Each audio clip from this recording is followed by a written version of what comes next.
He had told Maung Dakpa to open up a temple and go and just do it. And so he winds up in some boondock area of Tibet, builds a temple, and has all these illiterate barbarians to teach. And so he's asking Tsongkhapa, give me something to teach these people. Because back then, nobody read anything. Nobody, it was all just listening to your Lama's words. And Tsongkhapa, in his 14 verses, was very unique and very rare that he's very weepy. I mean, he's very sweet with this. I guess he was a favorite student or a beloved student because he writes the essence of the path to Buddhahood in these 14 verses. Lobsang.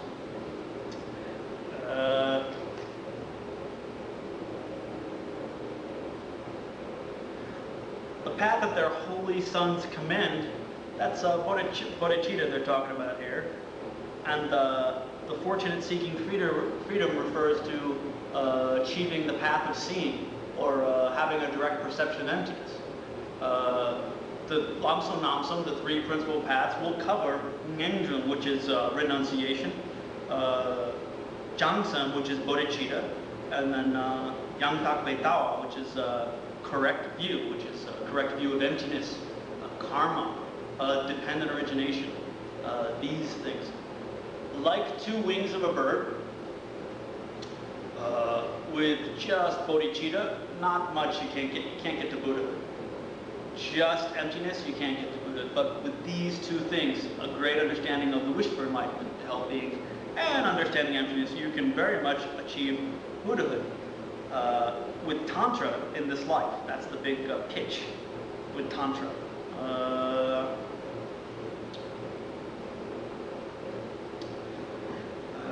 Renunciation. What is renunciation?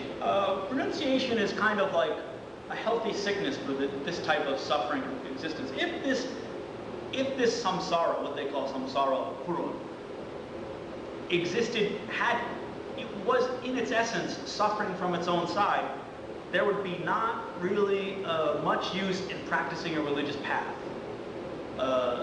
It wouldn't change. Because in the emptiness shtick, the correct view, it's only due to the fact that things have no inherent existence that they can change. They are mentally projected.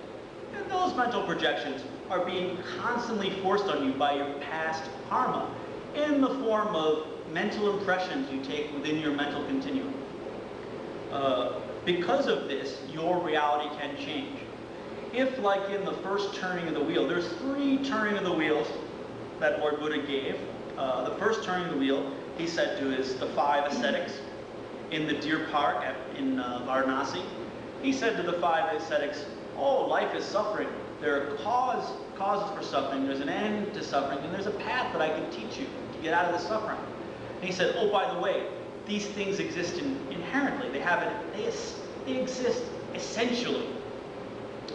Then, the second turn of the wheel, Lord Buddha, in the Perfection of Wisdom Sutras, like Diamond Sutra, Heart Sutra, he says, oh, by the way, no phenomena have inherent existence. They're all empty of inherent existence. Then in the third turn of the wheel, the Bodhisattva Paramartha Samudgata said, oh, world-honored one, there seems to be a slight contradiction here.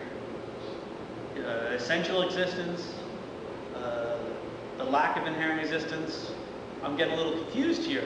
And so Lord Buddha does a very detailed analysis of all cause phenomenon, all phenomenon, and says you have to make these fine distinctions.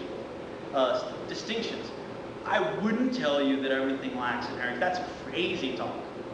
Our lineage believes that he was telling the straight dope during the second turning of the wheel. But some disciples cannot handle that truth.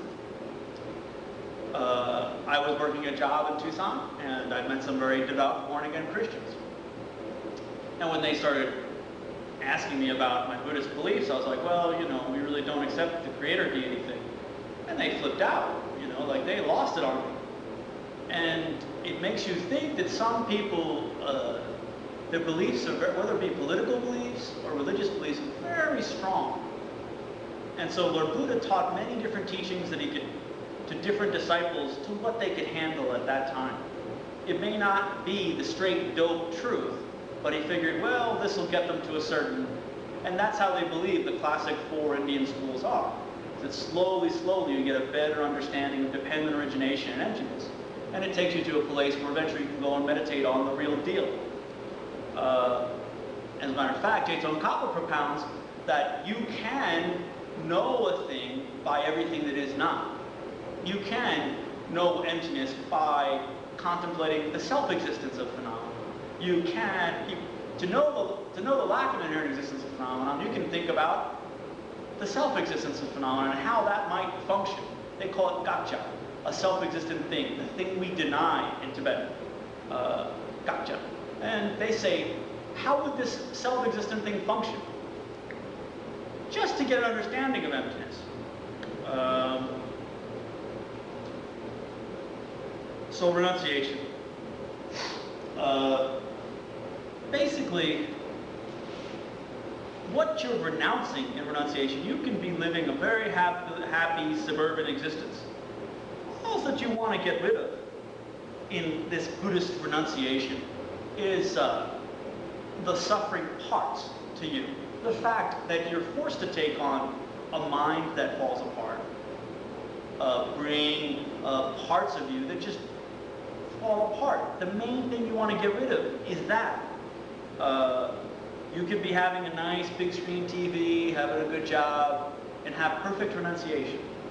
It doesn't mean you have to go live in a mountain somewhere, like that's some of the Dharma beliefs, that only if you're a yogi, not having a job, you know, eating nettles and meditating in a cave, can you have proper renunciation. That's not, a yogi in a cave can be having a very strong kind of addiction to this world, especially to the name, like I'm a great master, or I'm a great monk, or I'm a great meditator.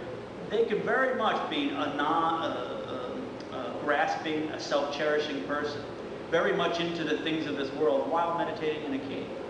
The point of the renunciation is the entry. If you got the renunciation, which you know when you have it, when it's like you're fanatical, I guess, in a sense, that day and night you want to get liberated. You do all the proper steps, you study, you meditate, to get this liberation, to be of some kind of benefit to living beings. That kind of renunciation is just expanded to bodhicitta. It's like you get this wish to get enlightened, and that's like a Hinayana motivation. If you were to just run with that, then you know you can wind up in the extreme of peace, which is a nirvana of peace. Which is you just want people to leave you alone, and you've got no mental afflictions, no gross mental afflictions, and no subtle mental afflictions, and no causes of mental afflictions in your head, and just leave me alone. That's one type of renunciation. The Hinayana or the Theravada traditions have that kind of nirvana. But Mahayana nirvana, and particularly Mahayana renunciation, is that you have that kind of renunciation, and then you extend it to all living beings. You're like, my God, if I'm suffering, then everybody else must be suffering too. No wonder everybody's having a bad day. Maybe I thought it was just me. So it's like, it's just adding on to, it's just elaborating on a fundamental Buddhist concept and state. A healthy disgust for the suffering aspects of this life, particularly the parts of you that are forced to come apart.